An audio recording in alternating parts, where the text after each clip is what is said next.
No men inside. No one watches. The young American officer gave the instruction, his back turned, as the women prisoners faced the terrifying reality of the shower house.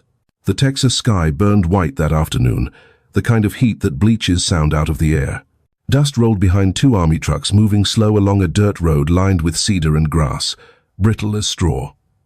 Inside the canvas-covered bed sat 30 women, Japanese uniforms torn and faded, eyes down, lips cracked from silence. They hadn't spoken since the train stopped. They didn't dare. They had expected the ocean to be their grave. Instead, it had delivered them here. Texas. When the trucks halted, no one moved. The guards outside didn't shout, didn't yank the canvas away. Just two men in khaki, rifles slung easy, waiting. The driver climbed down, boots crunching the gravel, and said quietly, "We're here." No one understood him, but they understood the tone. It wasn't cruel. It wasn't warm either. It was cautious. The tailgate dropped with a hollow clang. One woman flinched. A young officer, tall, thin, face sunburned, stepped forward. Lieutenant Arthur Art Vance, 31, former schoolteacher, now in charge of the camp's new female prisoners. His cap sat low, his expression unreadable. He looked up at the row of faces peering from the shadowed truck and said softly, "Come down when you're ready." The translator repeated his words in Japanese. The women hesitated, expecting a trap. Then one Aiko Kimura, 26, a nurse from Saipan, moved first. She climbed down, trembling, her boots hitting the dirt. Vance took a step forward, instinctively reaching to steady her. She froze. He stopped. His hand hung in the air, a heartbeat, then fell back to his side. He didn't touch her. Aiko's throat tightened. She waited for the shove that always came next. It never did. The others followed one by one, the line forming in the heat.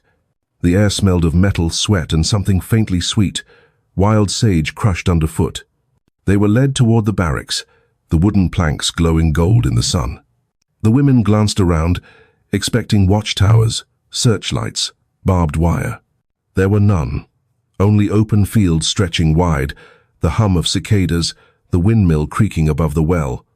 That evening, a single order was given. All female prisoners will report to the shower house at sundown. The words rippled through them like a shock. They froze, eyes darting, fear flickering alive again. They had heard stories, whispered warnings of what happened to women in captivity. The word shower didn't mean cleanliness. It meant exposure, shame. As the sun sank red beyond the trees, they gathered outside the shower house. A small wooden building with a tin roof and a water tank groaning above it. Vance stood 20 yards away, his back turned, hands behind him. He gave one instruction. No men inside. No one watches. The women hesitated at the doorway, the sound of running water echoing inside. Aiko looked up at the tank, the faint hiss of steam, the promise of something that felt like danger. When she stepped through the door, she didn't look back.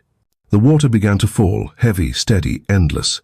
And outside the guards stood still, eyes to the horizon, letting the sound of mercy fill the air. They had been told what Americans were, brutal, dishonorable men who laughed as they stripped prisoners of dignity. It was better to die than to fall into their hands. That was the message burned into every Japanese soldier's mind, every nurse, every clerk. Death before capture. When the war ended, surrender wasn't relief. It was disgrace. For Aiko Kimura and the women beside her, stepping off the ship in Galveston felt worse than stepping onto a battlefield. They expected humiliation. They expected to be reminders of defeat. Even as they rode through the Texas plains, they braced for it. The guard's silence was the hardest part. No insults, no laughter, just stillness. Restraint masquerading as calm. They thought it was the quiet before cruelty. When they arrived at Camp Huntsville, the orders were simple. Almost too simple. Beds, water, soap, showers.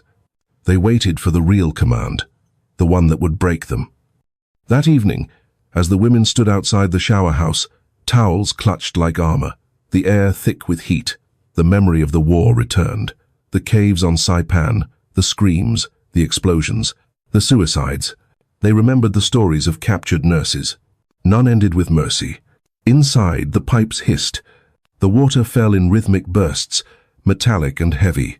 No laughter came from outside, no shouts, just the muffled sound of boots and gravel and the slow rotation of the windmill overhead. Aiko's hands trembled. "They're waiting," she whispered.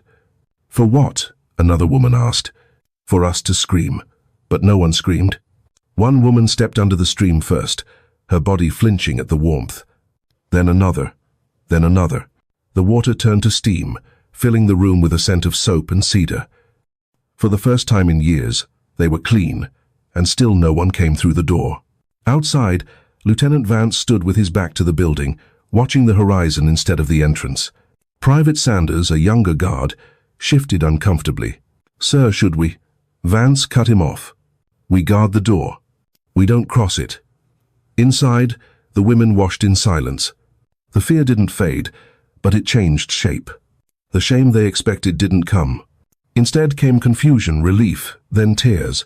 Aiko cupped water in her hands, staring at it as it ran between her fingers. "They said Americans were beasts," she whispered. But beasts would look.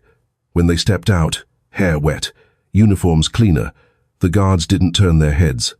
They stood perfectly still, eyes averted, faces blank in the fading light. One woman paused beside Vance, shivering in the breeze. She whispered in broken English, "You no look?" He shook his head. "No, ma'am," she bowed, trembling. "Then you win." The next morning when the camp awoke, the air smelled of soap. No one spoke about what happened, but something had shifted. The Americans had shown power by not using it. The women had learned that restraint could be louder than violence. Both sides felt it, that strange, heavy quiet that only comes when hate begins to crack. Not shame, but silence. Not defeat, but dignity. Not victory, but the first fragile mercy. Before Texas, there had only been the islands, Saipan, Tinian, Guam, places where the air itself seemed to burn, and where death was cleaner than capture. The Japanese military had drilled that idea into them from the beginning. Surrender is worse than death, and shame is worse than pain. For women, it was even clearer. Capture meant dishonor beyond measure. Aiko Kimura had joined the Imperial Army as a nurse in 1942. She was 23 then, newly trained, full of belief in a country that promised order through sacrifice. Her first posting was at a field hospital outside Manila. She remembered the smell of disinfectant and rot, the way her superiors told her that mercy was weakness. When American bombers came, she stayed beside the wounded, believing that death was service. But she survived. Survival itself became her guilt. By 1945, she was on Saipan treating civilians who refused to live under the enemy flag. When the island fell, she saw mothers jump from cliffs with their children.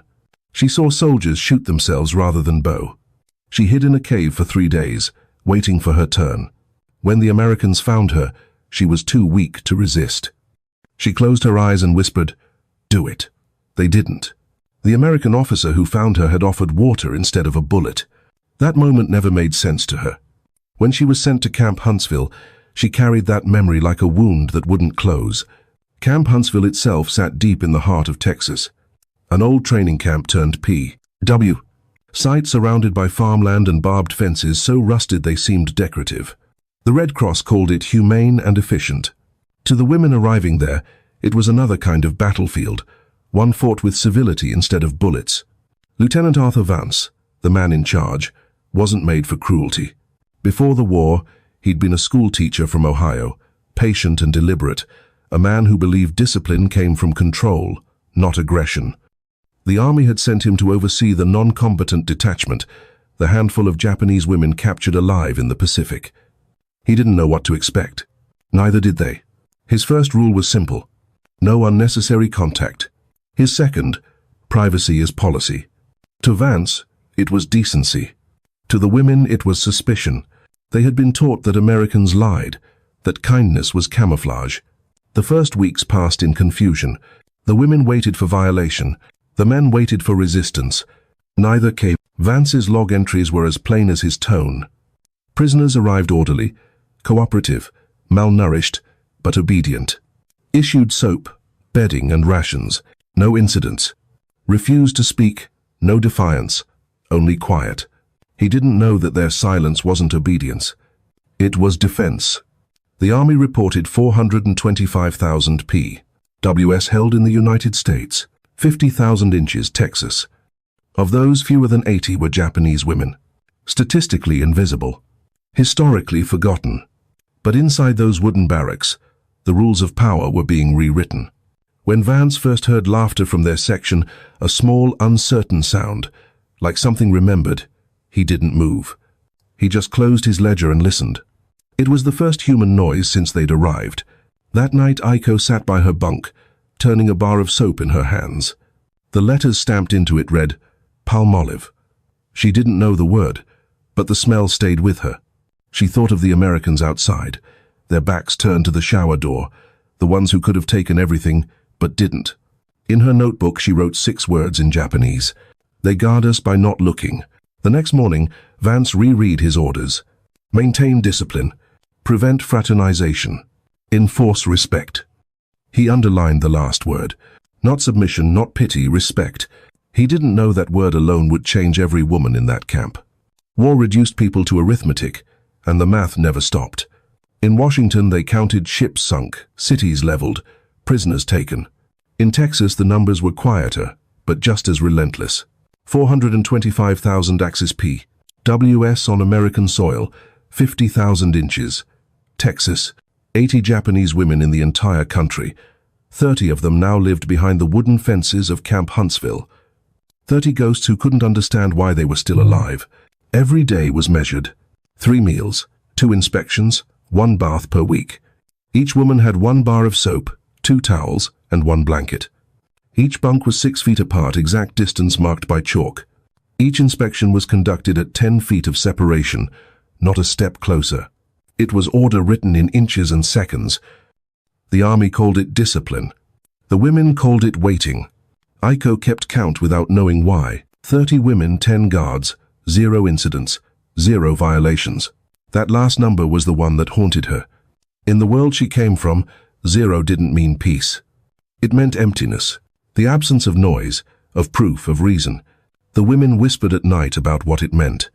They're pretending not to see us, one said. They'll look when we make a mistake, said another. But the mistake never came. The Americans didn't shout. They didn't leer. They didn't laugh.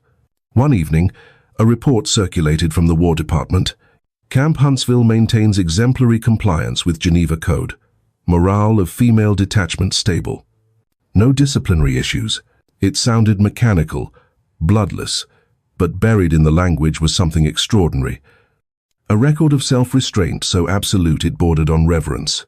0 assaults, 0 misconduct, 0 moral failures, the kind of statistics that shouldn't exist in war. To Vance, those zeros were the only numbers that mattered. To the women, they were incomprehensible. When he handed them soap and told them they could wash every evening if they wanted, they stared back in disbelief. One asked, "No guards?" He said, "Guards outside only." They didn't understand what that meant until they saw it. Every evening, 2 soldiers stood with their backs to the door while the women showered inside. They faced the fields, rifles slung, boots planted firm. They guarded by looking away. Aiko noticed the rhythm.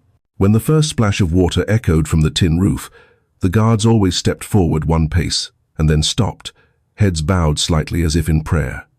Not control, but conscience. Not ownership, but offering. She began to see the pattern everywhere, in how they passed meals without staring, in how they spoke softly, never raising their voices, in how they waited for permission, even when none was needed. It wasn't mercy the women were seeing. It was a form of discipline older than orders, a moral geometry where distance was the proof of respect. The numbers were still perfect. 30 women, 10 guards, 0 violations, 100 days. To the Army, it was success. To Vance, it was survival. To Aiko, it was unbearable. One night, she said to Erie, her bunkmate, "They make us safe by making us invisible." Erie replied, "Better invisible than violated." But Aiko shook her head. "Maybe, but I don't know who I am in that silence." She lay awake listening to the windmill creak, the water tank moaning above the shower house, the sound of mercy turning mechanical. The next day, Vance wrote in his notebook, "They obey perfectly, but it's not obedience. It's fear dissolving into confusion. They've never been treated decently by an enemy before. Maybe neither have we. He didn't send that page in his report. He just kept it in his pocket, folded small. Numbers couldn't describe what was happening here. But silence could. Not power, but poise. Not pity, but patience. Not control, but something harder, the discipline of not doing harm. The test came with something as ordinary as water. It was late September, still hot enough that the air shimmered. The women were ordered to shower again, the third time that week. The order itself wasn't unusual anymore, but the fear still lingered. Quiet, reflexive, alive. The wooden path to the shower house felt longer than usual, the ground dry enough to crack beneath their boots. They lined up outside, 30 women in faded uniforms holding towels folded tight against their chests. The guards took their positions, backs to the door, rifles slung low, hats shading their eyes. Lieutenant Vance stood further off this time, near the fence, staring at the horizon instead of the women. The pipes hissed. The water started its slow rhythm inside the tin shed. Steam rose through the slats in the roof, catching the evening light. No one spoke. Then something broke the silence. A burst of laughter, small, startled, unplanned. One woman had slipped on the wet floor, catching herself on a friend's arm, and they laughed the way people laugh when the fear lifts for just a second. It wasn't the sound of prisoners. It was human. Outside, Vance froze. Private Sanders turned toward the sound out of reflex, but Vance's voice cut through the air. Calm, low, sharp. Eyes front. Yes, sir. Sanders faced forward again. The laughter inside faded into softer noise. Voices. The echo of buckets. The rhythm of falling water. Vance stayed where he was, staring out toward the trees, the sun bleeding into the fields. For the first time since the war began, the sound behind him didn't remind him of orders or battle. It sounded like peace. Inside, Aiko stood beneath the water, eyes closed. The warmth stung at first, then soothed. She reached for the bar of soap and paused. It was smooth, pale, stamped with letters she couldn't read. She remembered the first time she'd seen one like it on Saipan, how the American medic had left it beside her without a word. She'd been too afraid to touch it then. Now she held it as if it were sacred. One of the women whispered, "They're still not watching." "No," Aiko said. "They're guarding." When they finished, they dried off in silence. The door opened to the evening air, pink and still. The guards didn't turn around. They didn't move. One of them, Sanders, spoke without looking back. "All clear, ma'am." Aiko stepped out, unsure if he was speaking to her. She said haltingly, "You know, look." He shook his head. "Not my job." She stared at him, trying to find arrogance in his face. Mockery, anything she could hate. There was nothing, just tiredness, just respect. That night, Vance wrote in his journal, "The sound of women laughing is stranger than gunfire." You don't forget either. He didn't tell anyone what he felt standing there. That it took more strength to look away than to act. That the hardest part of war wasn't the fighting. It was the stopping. For the women, something had shifted. They still woke from nightmares, still braced when a man's voice carried too close. But the edge had dulled. The fear had nowhere left to go. Later that week, Aiko walked past the shower house in daylight. The windmill turned slow, the tank dripping water like steady rain. She touched the wall where her shadow had fallen that first night, the night she thought she'd die of shame. She whispered, "They never looked." It was half gratitude, half disbelief. Maybe both were the same thing. When Lieutenant Vance passed her near the gate, she bowed slightly. He nodded back, neither smiling nor speaking. For a second, the war between them, two nations, two beliefs, two versions of honor, collapsed into something simple. Not touch, but trust. Not command, but consent. Not forgiveness yet, but the math of mercy written in water and silence. That night, as the guards changed shifts, Vance said quietly, "Let them sleep. Don't check the windows tonight." Sanders frowned. "Sir, that's against let them sleep," Vance repeated. And so they did. By October, silence had become routine. The camp functioned like a clock wound tight, each motion exact, each second predictable. The women no longer flinched when boots passed outside. The guards no longer stared at the barracks when the doors opened. Everything existed in balance, fragile, deliberate, human. Lieutenant Vance called it discipline. In truth, it was survival disguised as order. He knew the math of it. 30 women, 10 men, 0 incidents. Keep the number 0, and the war stayed outside the fence. But inside, something deeper was happening. The tension that had once protected them was beginning to break down. Aiko felt it first. She found herself humming as she scrubbed the floors, a tune from before the war. One her mother used to sing while folding laundry. Another woman joined in, then another. The sound filled the barracks, soft and cracked, but alive. For the first time, the air didn't feel heavy. It felt warm. Outside, Vance paused when he heard it. "They're singing," he said quietly. Private Sanders frowned. "You want me to stop them?" Vance shook his head. "No, don't ever stop a song." That night he couldn't sleep. He wrote in his logbook, "The line between duty and decency gets thinner every day. They aren't enemies anymore. They're just women trying to forget they ever were." But not everyone in the camp understood. A new sergeant arrived from Louisiana, full of swagger and suspicion. On his first inspection, he lingered too long near the shower house, smirking. Vance saw it, said nothing in front of the others, but later pulled him aside. "Next time you look that way," Vance said quietly, "you'll be on a train by morning." The sergeant laughed. "You got soft, sir. They're prisoners." Vance's voice didn't rise. "No, they're proof." The next day the sergeant was gone. Reassigned. Vance didn't mention it again. The women never learned his name, but they felt the change in the air. Tighter guards, gentler tone, more distance. Vance had doubled the discipline to keep decency alive. Aiko noticed the fatigue in the men's faces. The constant restraint was its own war. "They're tired," she whispered to Erie one night. "They're fighting themselves." Erie nodded. "So are we, because restraint is work. It costs energy, breath, thought. Every gesture becomes calculation. Every silence becomes sacrifice. It wears down even the strongest hands." When one of the women fell ill, Vance personally brought medicine. He set it on the table, stepping back before she reached for it. She bowed, and for the first time, he bowed back. Not a soldier's salute, a human one. Later in her diary, Aiko wrote, "He bowed lower than we did. I didn't think Americans knew how." The distance that had once defined their survival was collapsing, not from weakness, but from understanding. The war had built walls out of fear. Now mercy was quietly taking them apart. But collapse, even when gentle, is dangerous. One wrong gesture could ruin everything. One afternoon, Vance found a small origami crane on his desk. No name, no message, just paper folded perfectly. He turned it over, saw a word written in Japanese on the wing, Jikan. Time, he understood. Time was what healed. What blurred enemy into person, soldier into man. That night, he sat on the steps of the command hut. The air cooled for once, the smell of mesquite and soap drifting across the field. He realized something. Cruelty required no effort, but mercy demanded everything. He looked up at the stars, whispering to himself, "This is the hardest war I've ever fought. Not conquest, but conscience. Not obedience, but endurance. Not peace yet, but the long, slow collapse of hate under the weight of restraint." November 1945. The air had cooled, though the Texas sun still burned the tops of the barracks silver. Inside the camp, the women had begun to move with a rhythm that no longer looked like fear. They carried water, scrubbed floors, tended to the small vegetable plot near the fence.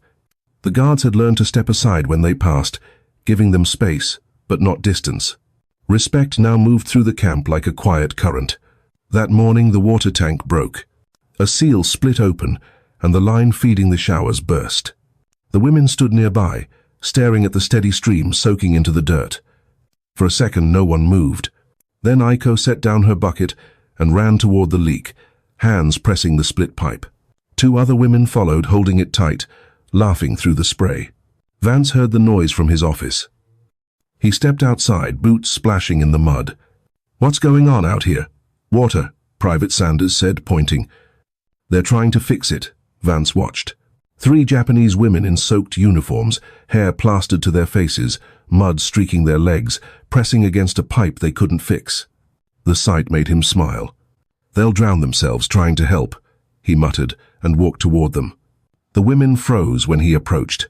Aiko's eyes widened, hands slipping from the pipe. Vance stopped a few feet away, then crouched down, careful not to reach for her. "You can let go," he said. You'll hurt your hands. She didn't move. No hurt, she said softly. We fix. He nodded, picking up a wrench and holding it out to her. You turn, I hold. She hesitated, then took it. Together, they worked wordlessly. Her gripping the wrench, him steadying the pipe. The spray slowed. A hiss, a groan, then silence. The leak was sealed. When the last drop fell, Aiko looked up at him. Water dripped from her chin, her uniform clinging to her shoulders. Vance stepped back, hands raised as if to prove he hadn't crossed the line. Good work, he said. Aiko blinked, uncertain. Good. Yes, he said. Good. She smiled then. Small, real, fragile. It was the first time he'd seen her face change from fear to something else. The other women began laughing again, splashing water at one another. Sanders, standing by the fence, said, They look like kids, sir. Vance shook his head. No, Sanders, they look alive. That evening, he wrote a report. Tank repaired with assistance from prisoners. Cooperation high. No issues. But his private note said something else. They helped because they wanted to, not because they were told. That night the women boiled the water they'd saved, washing the mud from their clothes. Aiko tore a small strip of fabric from her sleeve and tied it around her wrist, where the wrench had cut her. Erie asked, You hurt? She looked at the mark. No, she said. It's proof. Proof of what? That they let us touch their tools and not us. The next morning, a note appeared on the wall near the showers, written in neat English letters. Thank you for not shouting. No one admitted to writing it. Vance found it, stared at it for a long time, then folded it into his pocket. That day the guards didn't call the women prisoners. They called them the workers. And when the tank filled again and the showers hissed to life, Vance didn't have to order anyone to look away. They did it automatically. Not fear, but habit. Not command, but conscience. Not duty, but the slow, quiet understanding that respect, once given, doesn't need rules to survive. That night Aiko sat by her bunk, holding the wrench cut on her wrist, tracing it with her thumb. It was small, fading already, but to her it meant something vast. The day an American soldier reached across a line not to control, but to help her build something that stayed. Water, distance, dignity, the strange arithmetic of peace. December 1945. The wind turned colder, sharp enough to sting, and frost began to gather along the fence posts. The mornings came quiet now. No barking orders, no boots pounding the dirt. The war had ended 5 months ago, but inside Camp Huntsville, its echo still lingered. The women had stopped waiting for cruelty. The men had stopped expecting defiance. What remained between them was something no one had words for. One morning Aiko collapsed.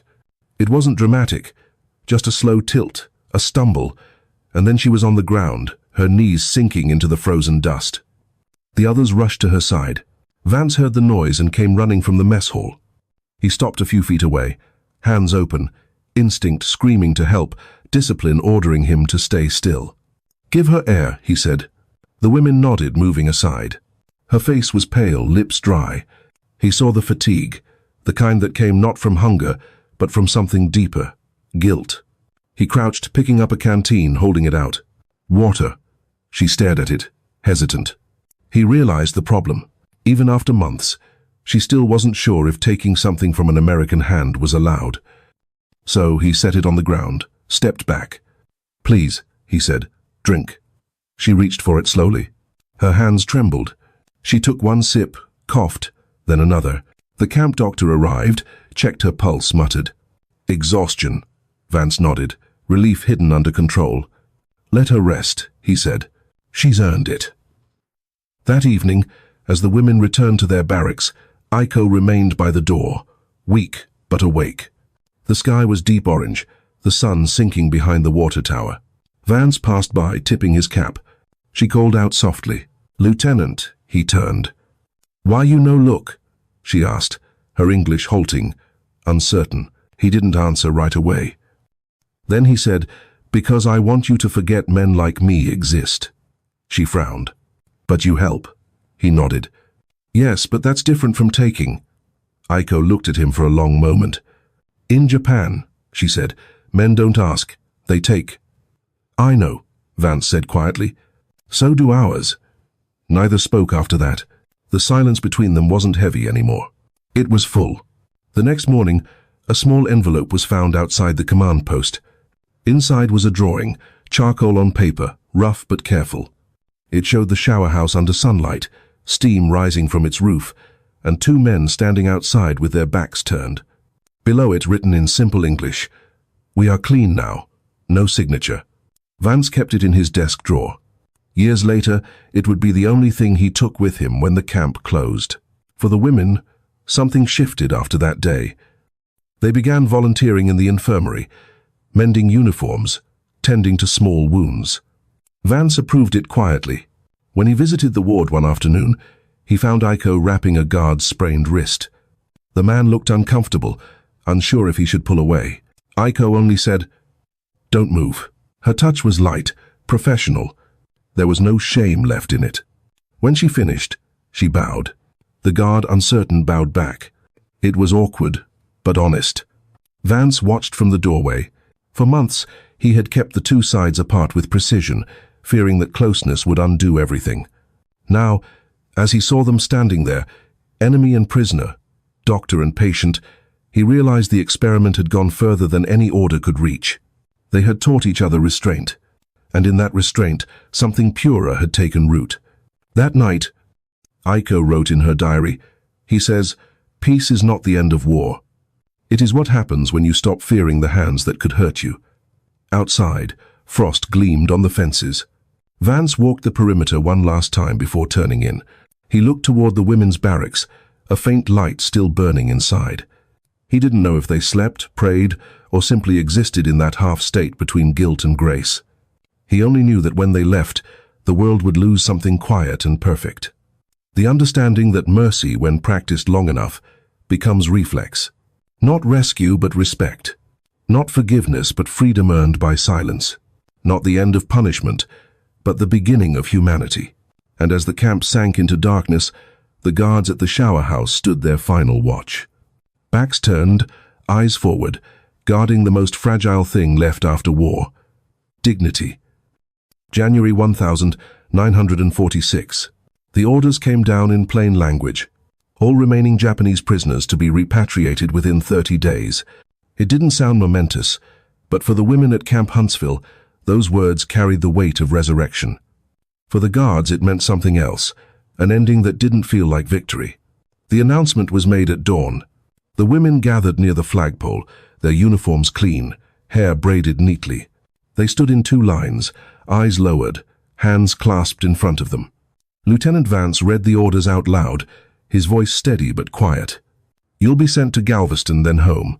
He paused, looking over the rows of faces. "You'll leave tomorrow." The words hung in the air.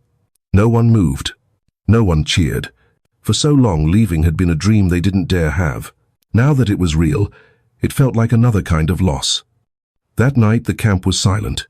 The guards didn't make their rounds. The women didn't sing. Vance sat at his desk, staring at the charcoal drawing they had given him, the one of the shower house, the steam rising like prayer. He turned it over in his hands, his thumb tracing the words written beneath, "We are clean now." He thought about what that meant. Clean. Not from dirt, but from hatred, from the stain of war, from the memory of hands that took instead of waited. The next morning, trucks waited by the gate. The women boarded slowly, bowing to the guards as they passed. Aiko was the last. When she reached Vance, she stopped. "Lieutenant," she said softly. "You never look." He nodded. "That was the point." She hesitated, then said, "You made us remember what honor feels like." He wanted to say something, but words failed. He simply bowed deeply as she had done 100 times before. The gesture made her eyes glisten. She bowed back. When the trucks rolled out, the dust rose high behind them, curling like smoke. The camp stood still. The guards took off their caps. No one spoke. That afternoon, Vance walked through the empty barracks. The beds were made, perfectly aligned, the air faintly scented with soap and cedar. On one pillow lay a folded towel embroidered by hand with a single word, "Arigato." He sat on the bunk, the towel in his lap. He realized then what the war had taken wasn't lives or land. It was restraint, the ability to stop, to hold back, to look away. And somehow in this forgotten corner of Texas, it had been rediscovered. Later that day, Vance closed the final report for Camp Huntsville. His handwriting was neat, measured. Japanese female prisoners transferred without incident. No infractions, high morale, camp standard maintained. But below the official lines, he added one sentence not meant for the record. Peace came not through command, but through respect unreturned. When he walked out that night, the sun was setting behind the windmill, turning the sky the same pale orange it had been that first day. The pipes by the shower house still dripped, a slow rhythm in the stillness. Vance stood listening to it, the echo of that first night, the hiss of water, the quiet that followed. In Japan, months later, Aiko stood by her window overlooking the harbor. She held a bar of soap wrapped in cloth, the same one she'd been given in Texas. She never used it. She only held it sometimes at night when memories pressed close. She would lift it to her face, breathe in the faint scent of lavender and dust, and remember the men who didn't look. She wrote in her final diary entry, "Mercy is not given by those who win. It is chosen by those who could harm and do not." That was the last entry before the war finally left her. Not redemption, but restraint. Not power, but patience. Not peace given, but peace earned through silence. And in that silence, both sides found what the war had taken. Humanity returned in the smallest of gestures. The act of not looking. Years later, the Texas wind still moved across the empty field where Camp Huntsville once stood. The barracks were gone, the fences long since taken down. Only the concrete foundations remained, faint outlines of where beds had stood, where fear had lived, where silence had become something holy. In 1952, Lieutenant Arthur Vance, now retired, came back. He parked his truck at the edge of the field and walked toward the old water tower. The metal was rusted, but the windmill still creaked in the dry air. Beneath it, the ground was hard and cracked, except for one patch of grass that grew taller than the rest, where the shower house had once stood. He stood there a long time, hat in hand, eyes closed. He could still hear the sound, the first burst of water hitting the tin roof, the laughter that followed, the silence of men standing with their backs turned. He remembered the heat, the smell of soap, the women stepping out cleaner than they had ever been since the war began. He whispered, "You never knew, did you, how much that moment mattered?" He reached into his jacket and pulled out a small folded paper, yellowed with time. The charcoal drawing the women had left him. He placed it on the ground and pressed it into the dirt with his palm. In Tokyo that same year, Aiko Kimura stood at her clinic window, watching the morning sun burn through the fog. She had become a nurse again, not for soldiers, but for mothers and children. On her desk sat a wooden box. Inside, wrapped in cloth, was the bar of American soap. She never used it. She said it reminded her that even in war, not every hand was cruel. When a young student once asked her, "Was it true the Americans made you wash?" She smiled faintly. "Yes," she said. But they looked away. That's how I knew the war was over. She never saw Vance again, but in her diary, she wrote one last line about him. He fought differently. He fought himself. In Texas, Vance finally turned to leave. As he reached his truck, the wind rose, and for a second it sounded like rain on metal, the sound of water, faint, steady, eternal. He looked back at the field, whispering the words that had defined his war, the ones he never wrote in any report. Mercy isn't weakness, it's control. The sky glowed white above him, the same color it had been that day in August, 1945. The same light that had fallen on 30 frightened women who learned in one brief moment that decency could survive anything. Not victory, not forgiveness, just restraint, pure and final. And as the wind moved across the empty ground, both their stories, hers in Japan, his in Texas, faded into history like the last sound of water hitting tin. Because sometimes the greatest act of strength is not to act at all.